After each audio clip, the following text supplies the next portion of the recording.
تفہیم القرآن سید ابوالعلا مودودی سورہ النجم آیات 19 تا 30۔ اعوذ باللہ من الشیطان الرجیم، بسم اللہ الرحمن الرحیم۔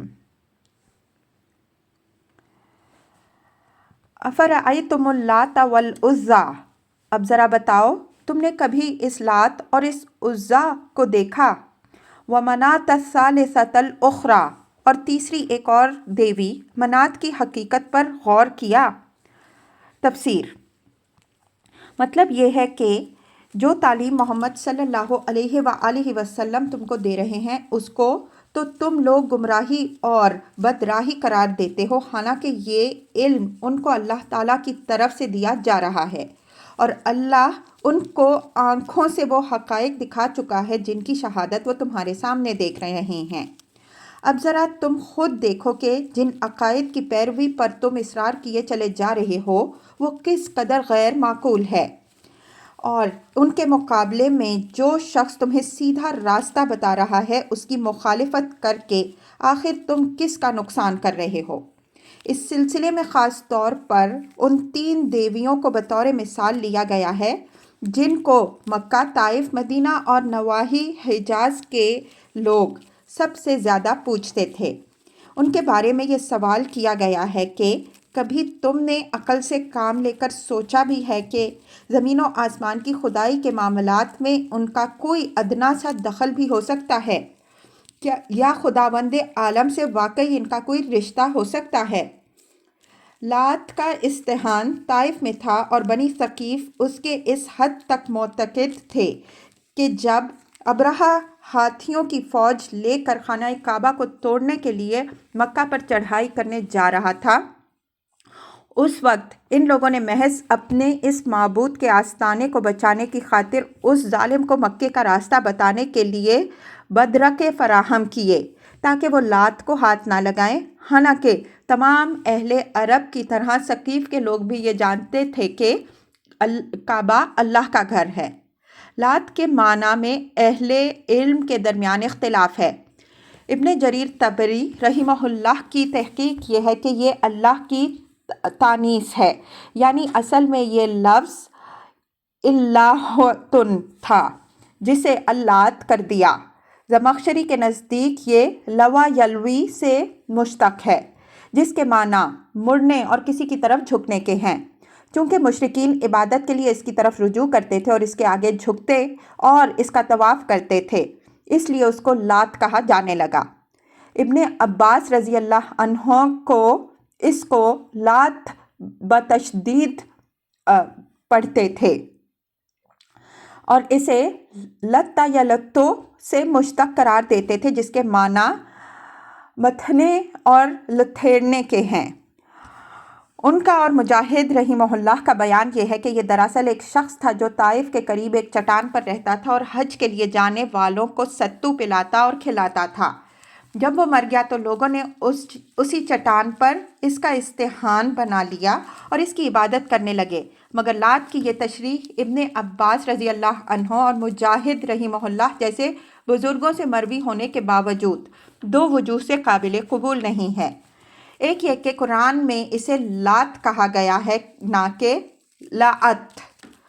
دوسرے یہ کہ قرآن مجید ان تینوں کو دیویاں بتا رہا ہے اور اس روایت کی روح سے لات مرد تھا نہ کہ عورت۔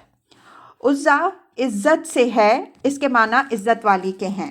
یہ قریش کی خاص دیوی تھی اور اس کا استحان مکہ اور طائف کے درمیان وادی نخلا میں حراد کے مقام پر واقع تھا۔ نخلا کی جائے وقوع کے لیے ملاحظہ ہو۔ تفہیم القرآن جلد 4 سورہ الاحقاف حاشیہ 33۔ بنی ہاشم کے حلیف قبیلہ بنی شیبان کے لوگ اس کے مجاور تھے۔ قریش اور دوسرے قبائل کے لوگ اس کی زیارت کرتے اور اس پر نظریں چڑھاتے اور اس کے لیے قربانیاں کرتے تھے۔ کعبہ کی طرح اس کی طرف بھی ہدی کے جانور لے جائے جاتے اور تمام بتوں سے بڑھ کر اس کی عزت کی جاتی۔ ابن ہشام کی روایت ہے کہ ابو حییہ جب مرنے لگا تو ابو لہب اس کی عیادت کے لیے گیا۔ دیکھا کہ وہ رو رہا ہے۔ ابو لہب نے کہا کیوں روتے ہو؟ کیا موت سے ڈرتے ہو؟ حالانکہ وہ تو سب کو آنی ہے۔ اس نے کہا خدا کی قسم میں موت سے نہیں ڈر کر روتا، بلکہ مجھے یہ غم کھائے جا رہا ہے کہ میرے بعد عزا کی پوجا کیسے ہوگی۔ ابو لہب بولا اس کی پوجا نہ تمہاری زندگی میں تمہاری خاطر ہوتی تھی اور نہ تمہارے بعد اسے چھوڑا جائے گا۔ ابو حیے نے کہا اب مجھے اطمینان ہو گیا کہ میرے بعد کوئی میری جگہ سنبھالنے والا ہے۔ منات کا استحان مکہ اور مدینہ کے درمیان بحر احمر کے کنارے قدید کے مقام پر تھا، اور خاص طور پر خزاعہ اور اوس اور خزرج کے لوگ اس کے بہت معتقد تھے۔ اس کا حج اور طواف کیا جاتا تھا اور اس پر نذر کی قربانی چڑھائی جاتی تھی۔ زمانہ حج میں جب حجاج طواف بیت اللہ اور عرفات اور منا سے فارغ ہو جاتے تو وہیں منات کی زیارت کے لیے لبیک لبیک کی صدائیں بلند کر دی جاتی، اور جو لوگ اس دوسرے حج کی نیت کر لیتے وہ صفا اور مروہ کے درمیان سعی نہ کرتے تھے۔ الکم الذکر ولہ الانثیٰ، کیا بیٹے تمہارے لیے ہیں اور بیٹیاں خدا کے لیے؟ تفسیر، یعنی ان دیویوں کو تم نے اللہ رب العالمین کی بیٹیاں قرار دے لیا، اور یہ بیہودہ عقیدہ ایجاد کرتے وقت تم نے یہ بھی نہ سوچا کہ اپنے لیے تو تم بیٹی کی پیدائش کو ذلت سمجھتے ہو اور چاہتے ہو کہ تمہیں اولاد نرینہ ملے، مگر اللہ کے لیے تم اولاد بھی تجویز کرتے ہو تو بیٹیاں۔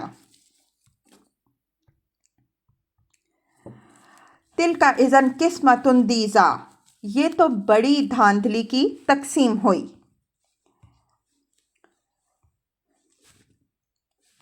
ان ہی الا اسماء سمیتموها انتم وآباؤکم، دراصل یہ کچھ نہیں ہے مگر بس چند نام جو تم نے اور تمہارے باپ دادا نے رکھ لیے ہیں۔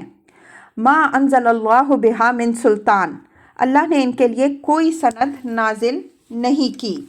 تفسیر، یعنی تم جن کو دیوی اور دیوتا کہتے ہو نہ وہ دیویاں ہیں اور نہ دیوتا، نہ ان کے اندر الوہیت کی کوئی صفت پائی جاتی ہے، نہ خدائی کے اختیارات کا کوئی ادنا سا حصہ بھی انہیں حاصل ہے۔ تم نے بطور خود ان کو خدا کی اولاد اور معبود اور خدائی میں شریک ٹھہرا لیا ہے۔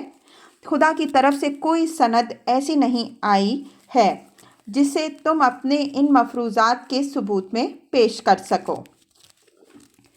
ان یتبعون الا الظن، حقیقت یہ ہے کہ یہ لوگ محض وہم و گمان کی پیروی کر رہے ہیں۔ وما تہوی الانفس، اور خواہشات نفس کے مرید بنے ہوئے ہیں۔ تفسیر، بالفاظ دیگر ان کی گمراہی کے بنیادی وجوہ دو ہیں۔ ایک یہ کہ وہ کسی چیز کو اپنا عقیدہ اور دین بنانے کے لیے علم حقیقت کی کوئی ضرورت محسوس نہیں کرتے، بلکہ محض قیاس و گمان سے یہ بات فرض کر لیتے ہیں اور پھر اس پر اس طرح ایمان لے آتے ہیں کہ گویا وہی حقیقت ہے۔ دوسرے یہ کہ انہوں نے یہ رویہ دراصل اپنی خواہشات نفس کی پیروی میں اختیار کیا ہے۔